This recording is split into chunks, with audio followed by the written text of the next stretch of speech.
Hey guys, it's me, SkyPixelGamer, and today I'll be designing yet another hybrid. This time for Draco Avalon's Hybrid Wargames. This hybrid tournament is actually very unique compared to the other ones, as you have to make a hybrid that can survive in one of several unique environments on their research island. However, there is a catch. Your hybrid has to be able to function as an actual animal and be able to survive and form its own niche. As someone who loves speculative evolution, I was completely hooked from the jump. And with the tournament allowing 3 hybrid submissions, one being terrestrial, while the others are aquatic and aerial respectively, I already sent in 2 hybrids for both the sea and sky. However, I hadn't made one for the land. I always wanted to make a flagship large theropod hybrid, however I didn't want to make yet another hulking beast that's overly armored and 100% pure muscle. Personally, these types of mega theropods are getting a little oversaturated and aren't typically my thing. And many of them, I'm not trying to be mean here, many of them kind of ignore biological reasoning for the traits they have and may struggle in a tournament like this. So instead, I wanted to take a page out of nature's book and follow the same rules nature has been using since the Cambrian. Now, I will say this hybrid has a huge genome. However, quite a few of the inclusions are here just for minor appearance changes and or things outside of combat. And pretty much the whole hybrid is very congruent. Well, I think it's about time we go into this hybrid's genome.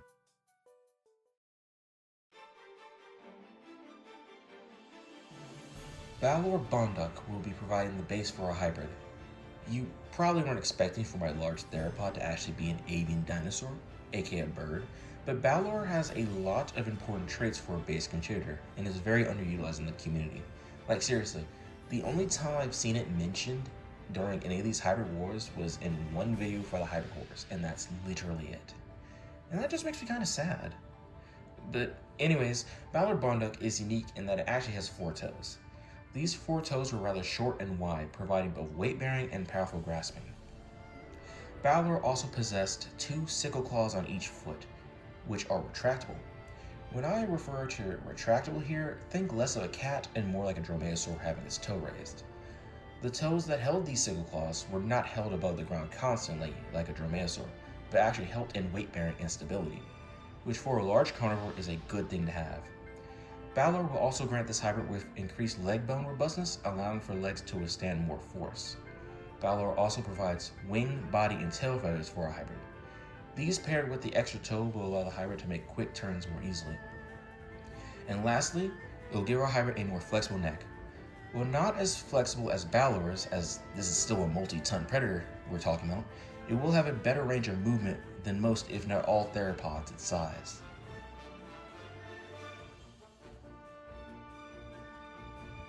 The Tyrant Lizard King Tyrannosaurus Rex is a very overused animal, I know, but it is for a good reason.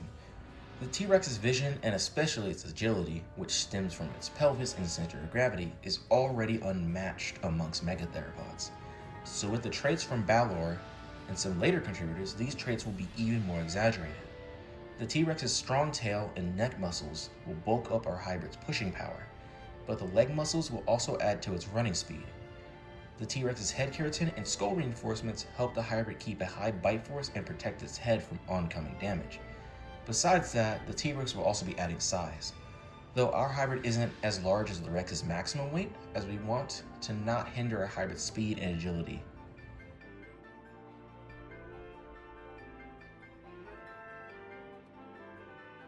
There's no question that Tarbosaurus is a good animal to use in a hybrid's genome, but you may be asking, why would I include Tarbosaurus when T-Rex is already in the genome? And there's quite a few reasons why. For starters, Tarbosaurus more than likely had an even better sense of smell and hearing than T-Rex, due to it having more synapses associated with a sense of smell, and actually having rather underdeveloped senses of vision compared to T-Rex. So these actually complement each other well. But that's not all. Tarbosaurus will also be providing its skull shape, locking jaw, and teeth. Now, don't get me wrong, T-Rex's bite is a very powerful weapon, but remember, in nature, generalization beats out specialization. Tarbosaurus followed this greatly as its teeth actually did have serrations, nowhere near those of a Carcharodontosaur, but still allowing for more slicing force than a Rex. Tarbosaurus also had quite a strong bite force, one comparable to larger megatheropods in itself.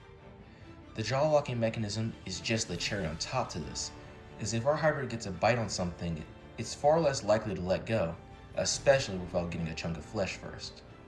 Tarbosaurus also provides its ontogeny. Like T-Rex, it had a pretty extreme shift between life stages, though it seems to have been even more extreme ever since Nanotyrannus turned out to be its own species.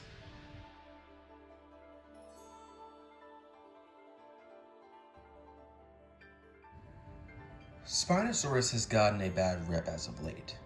Most people seem to think it's gotten nerfed over the years, which, don't get me wrong, the jokes are pretty funny, but we have to remember that this was a real animal that still was very unique, and this is shown best with its sensory pits. On the tip of Spinosaurus' snout, it had sensory pits similar to those of crocodilians. This would help it sense movement and objects when in water, and pressure on land. However, it could also help our hybrid feel where it's biting. This will allow our hybrid to be more accurate on where it bites a target. Spinosaurus will also be providing its denser bones. This will help our hybrid withstand more force as well. Now, don't get this twisted. It won't be as dense as Spinosaurus, but will be more dense than most theropods its size.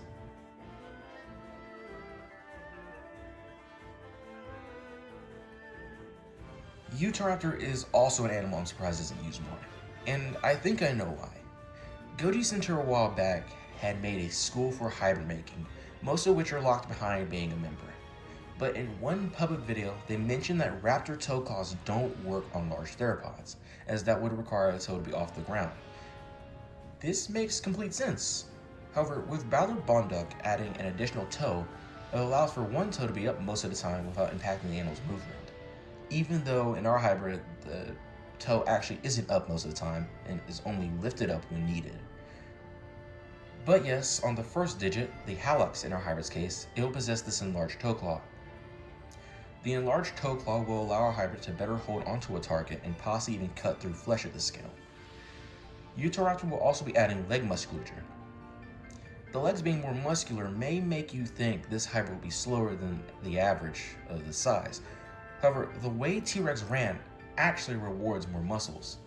This paired with Balor's robust leg bones and extra toe, paired with the Spinosaurus' denser bones, will allow our hybrid to exert more force and in turn move faster without breaking its own bones. Utahraptor's arm flexibility will also be added, as like modern birds, they could hold them nicely tucked, keeping the arm feathers from touching the ground. Utahraptor will also be adding its increased sociality, though our hybrid won't be highly social.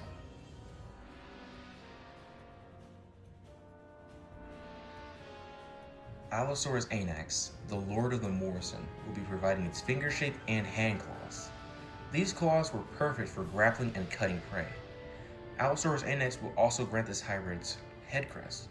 They may not add much to combat, but sure do look cool, and in theory they could help prevent another large predator from getting a good grasp on its skull.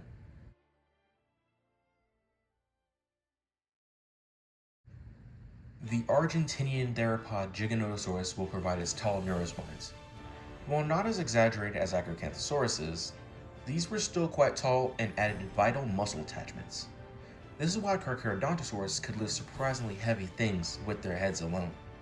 It also provides the occipital condyles for added head flexibility. These joints work similarly to a ball and socket, granting the head some well-needed flexibility. Full credit to the conciliatory pass for this, as I did not realize all Carcharodontosaurs had this trait. And finally, Giganotosaurus granted the hybrid its chin, which may seem redundant. However, this actually helped to reinforce the skull and stabilize the dentary bone.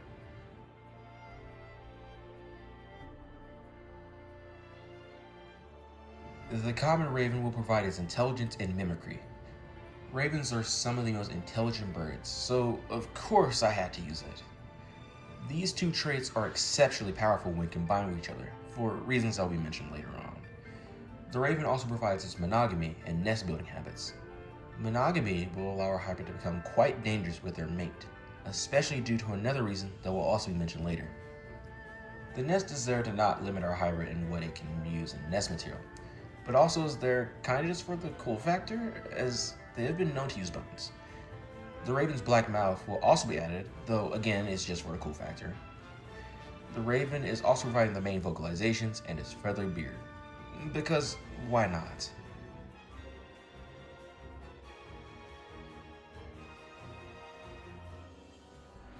The short-tailed shrew will be added for the exact reason you were thinking. Its venom, iron teeth, and immune system.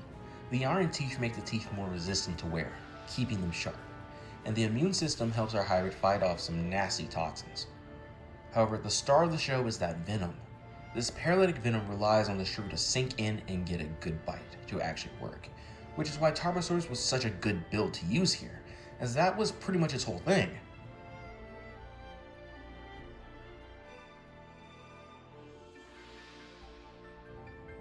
The Greater Roadrunner is another odd pick, but definitely a solid one. It provides a couple of surprising traits, such as its omnivory, getting water from what it eats, and its thermoregulation tactics. These three are just to add to the hybrid's adaptability. Also, I'm specifically excluding the Roadrunner's nightly torpor, as that goes completely against what our hybrid is trying to do. The three most powerful traits I'm taking are its salt glands, its lack of a gastralia, and its behavior to slam similarly sized or smaller prey to the ground. The salt glands allow it to conserve water more effectively by not needing to pee out the salt. The ground slamming works well, as with the arm strength of a couple of contributors later on, paired with the Giganotosaurus' strong back, it can actually lift some surprisingly heavy targets and slam them back onto the ground. The hybrid will also be taking its tolerance towards humans because I think we can all safely say we would rather a large theropod be tolerant of us rather than see us as a quick snack. The lack of the gastralia really could have been taken from any bird in this animal's genome. Heck, even Balor probably didn't have one, but to be safe, I decided to remove it with the Roadrunner. The lack of a gastralia grants our hybrid increased flexibility, similarly to the V-Rex from Peter Jackson's King Kong.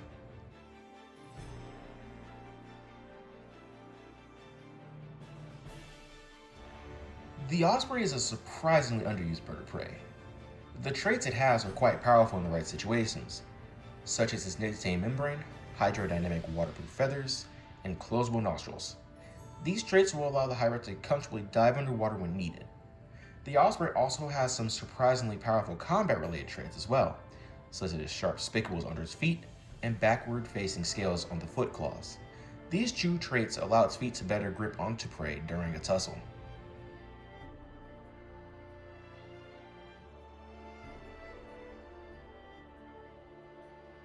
The Virginia opossum adds 2 extra fingers so the hybrid can have 4 fingers, increased finger dexterity, and grooved hand pads.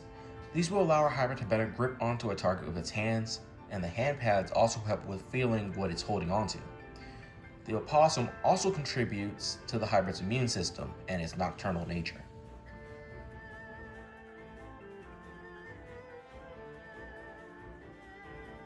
The jaguar, South America's apex cat, will provide its canine tooth length, retractable claws, increased amount of fast twitch muscles, paw sheaths, and foot pads. Our hybrid having a set of large canine teeth will allow it to apply more force on a smaller area, letting it puncture heavily armored targets more easily. The increased fast twitch muscles add explosive muscle strength to the hybrid's limbs, further assisting in the hybrid's speed. The retractable claws paired with the paw sheaths allow the hybrid to actually keep its fourth toe on the ground most of the time, as the Utahraptor's sickle claw would still touch the ground without it. Granted, due to how large the sickle claw is, it will only be partially retracted, which still keeps it off the ground. And the foot pads allow for the hybrid to move silently. This paired with its short and wide toes from Balor allow for it to better distribute its weight, making it even more quiet than most theropod hybrids with this trait. The jaguar also provides partially webbed toes on its digits, excluding the first sickle claw digit. These are rather small and shouldn't impact land movement or gripping.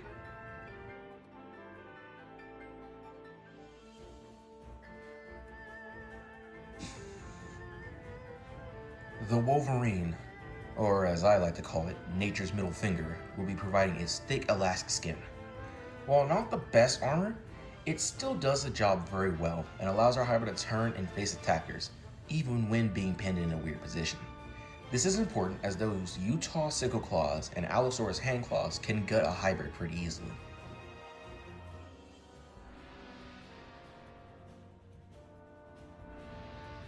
The turkey vulture adds projectile vomit, the ability to play dead, and its semi-nomadic movements. Now you may ask, why didn't I just use the opossum for the blank dead part? Isn't that what they're known for? And that's very simple. They can't control it. Theirs is an involuntary response, while turkey vultures voluntarily do it. This is a failsafe, so if our hybrid is in a situation where it can't win, it can simply play dead and pray to God the opponent doesn't feel like eating it. The throw-up will be its more likely defense though, as this throw-up is highly acidic and can irritate skin and cause blindness. And the semi-nomadic behavior just means our hybrid can set up territories, though isn't shy about following prey when food gets scarce.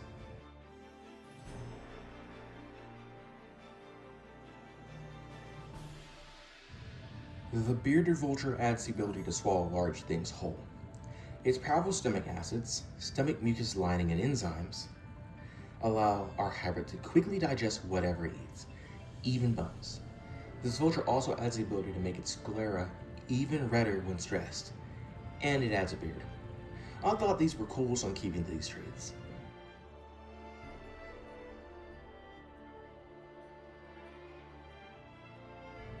The peregrine falcon, nature's stealth bomber, will provide its reinforced arm and shoulder bones and a large reinforced keel bone.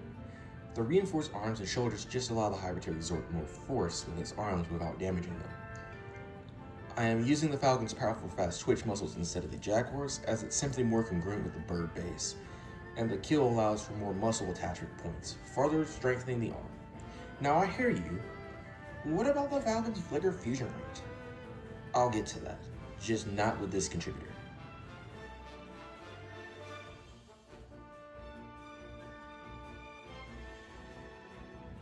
The pied flycatcher is something I know none of y'all expected, but it will be providing the flicker fusion rate. It has the fastest flicker fusion rate amongst vertebrates at 146 Hz. And yes, I know, smaller animals tend to have faster flicker fusion rates, and that might not scale up as well to a larger animal. But its flicker fusion rate is actually more impressive than the peregrine's. The pied flycatcher's flicker fusion rate punches far above the expected body weight threshold, being 50 Hz higher than it. For birds of prey, their baseline is typically around 100, while the peregrine is 29 Hz above the threshold.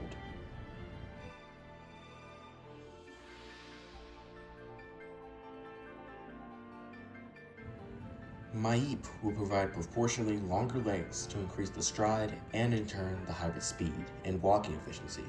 It also adds an increased thumb claw size and longer, larger arms with its enhanced shoulder and arm muscles. The arms having more muscle will allow our hybrid to grapple with opponents larger than itself and strike opponents with quite a lot of force. However, the unique thing about megaraptors like Maip is that they had semi-pronatable wrists, which means their hands could almost face down like a Jurassic Park dinosaur. This allows our hybrid to have some insane dexterity. And I have to give credit to Cool Dino's 8142 for mentioning this in one of their videos, because I honestly had no idea about this until that.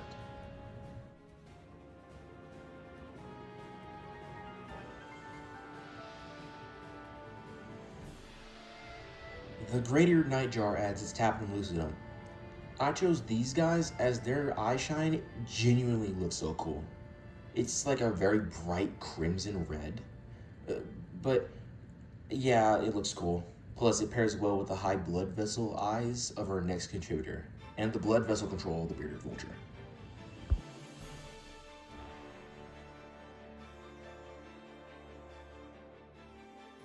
The white tufted grebe adds its face crown and eye color.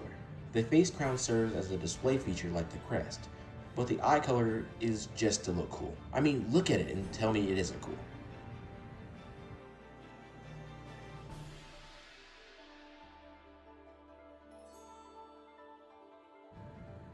The horned lark will be providing its horns.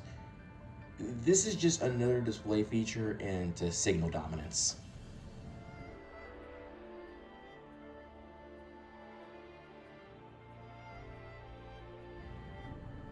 The great bowerbird will be providing its bower making.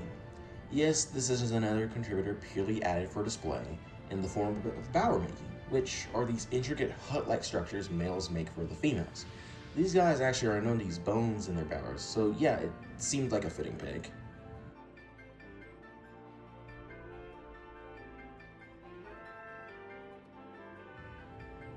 The pink cockatoo adds its territorialism, nest isolation, and lifespan.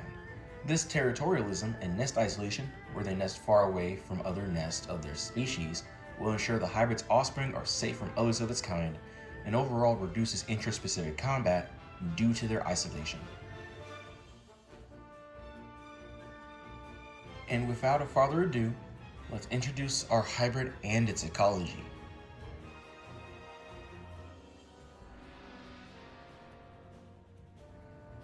Voxcapians mesernoctus, meaning voice-taking reaper of the night, are large avian theropods that inhabit most of the world's large temperate forests.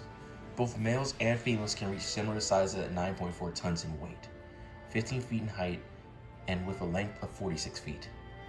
Voxcapians are solitary animals, typically only interacting with others of their kind during mating season. However, they have been known to form mobs when prey is overly abundant or when a large prey animal such as a sauropod is detected.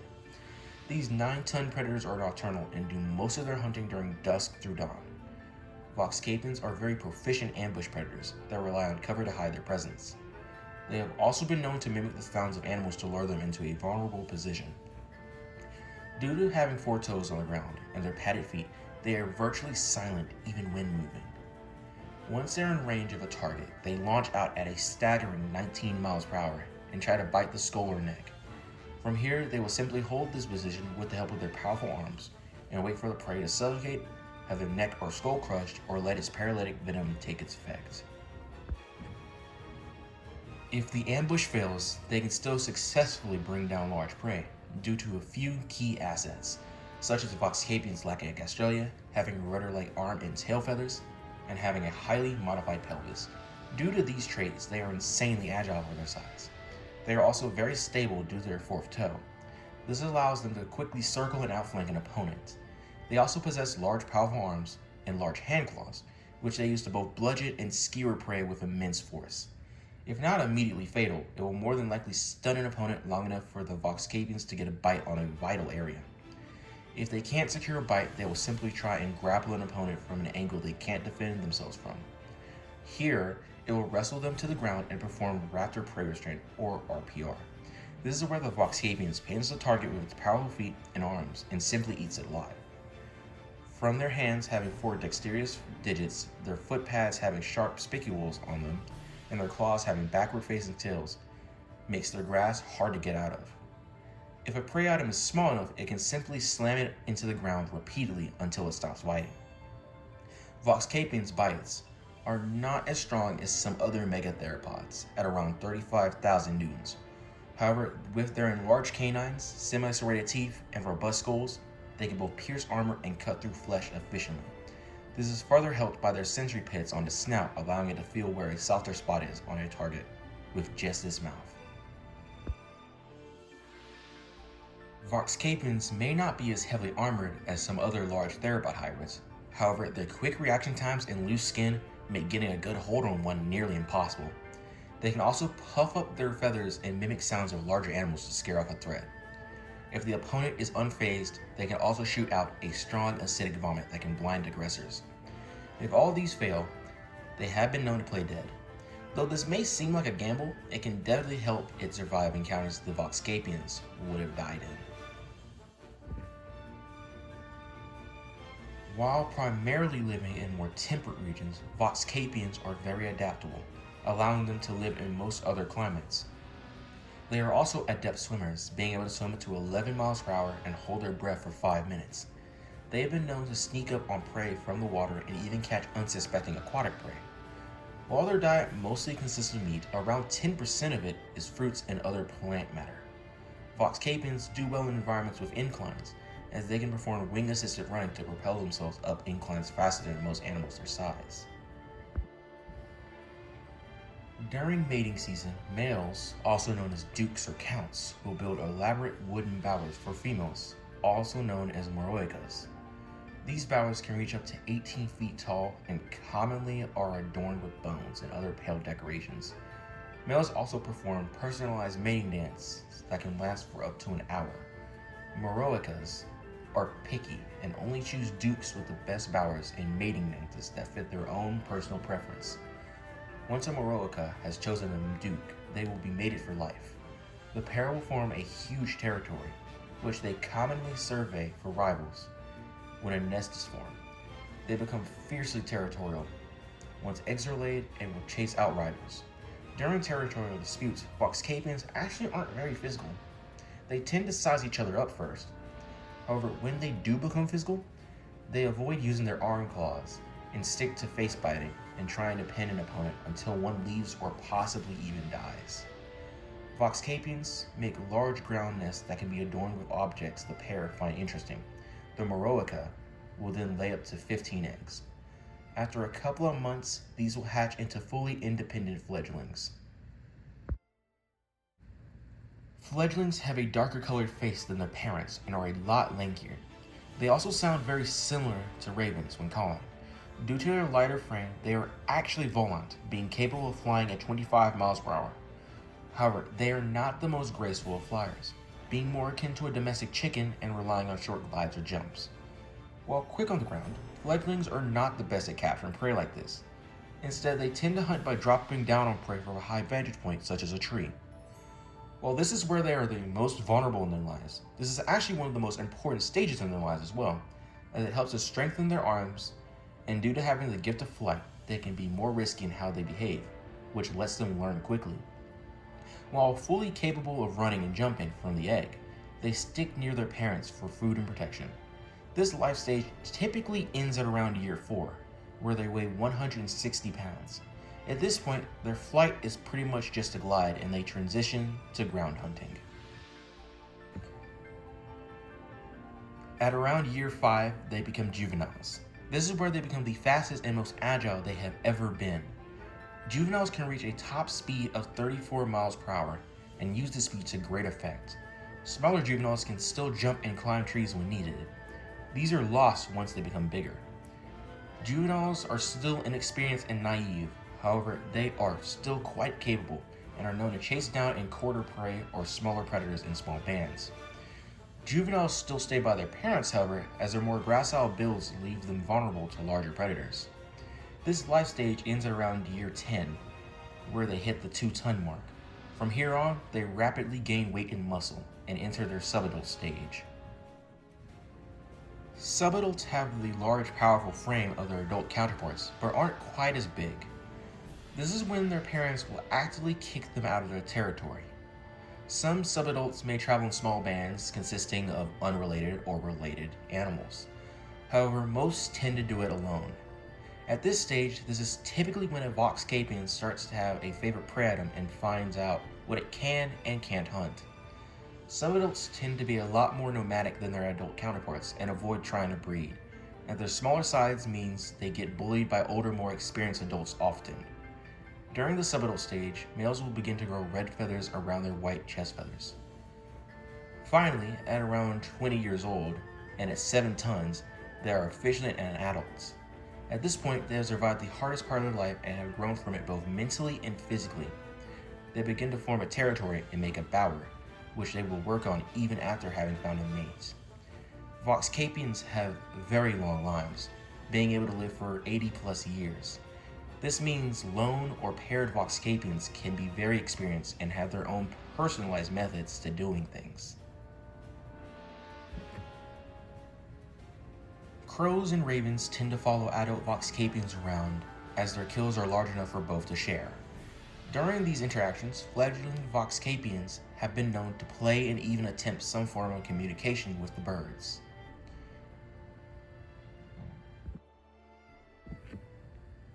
Voxcapians are surprisingly tolerant of humans. Heck, at our own facility, we have been closely following an adult duke named Nostradamus and his 2 adopted sons, Jekyll and Hyde. A lot of the information we have on the species actually comes from these 3. We have even been using them to help track and deal with rogue hybrids such as the manticore. These will not be who we send to the preserve, however. Instead, we'll be using an older duke named Nosferatu. A Voxcapian's bower, once abandoned, serves as a very fertile spot for plants, as the bones and other biological material they collect acts as a good fertilizer, and can even act as refuge for smaller fauna. Though while the bower is still in use, this isn't the case, as Voxcapians are very neat, and do not like other species barging in on their creations and pick away at weeds and other plants growing near the bower. Voxcapians are not shy about scavenging and eating bones and act as the cleanup crew, keeping the environment safe from disease. And that's pretty much it about my hybrid. Later on, I will probably make a post with the information written down so everything is more clear. But besides that, I hope you enjoyed this video and my channel's new flagship hybrid. Well, I'll see you next time.